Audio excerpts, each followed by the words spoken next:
It is from Altaf Khan from Alwar, Rajasthan, India. Is it allowed to use pen or marker while reading the translation of the Quran? There is no harm in using the pen or the marker while reading the translation of the Quran, and I used to do it very often previously. And if you see my Quran that I read previously, every time I read the Quran I used to have a different coding. I used to use the fluorescent marker,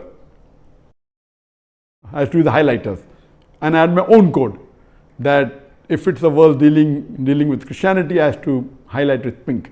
If it's dealing with the non-Muslims, the other non-Muslims, is to be blue. With the Hindus, is to be orange. Scientific, a different color. Dealing with Muslims, green color. So my Quran was technicolor, like a rainbow color. And I finished the Quran, then I read second time. So then I realized that all the verses are important. Then literally almost all the verses are highlighted. So the previous, if you see the copies of the Quran which I used to read previously 20 years back, all were. Now I take a fresh Quran and I mark when required, not always, because I've read the Quran so many times. So previously I used to take, so using a pen or a marker pen, there's no problem. Somebody say, oh, you're insulting the Quran. Not at all.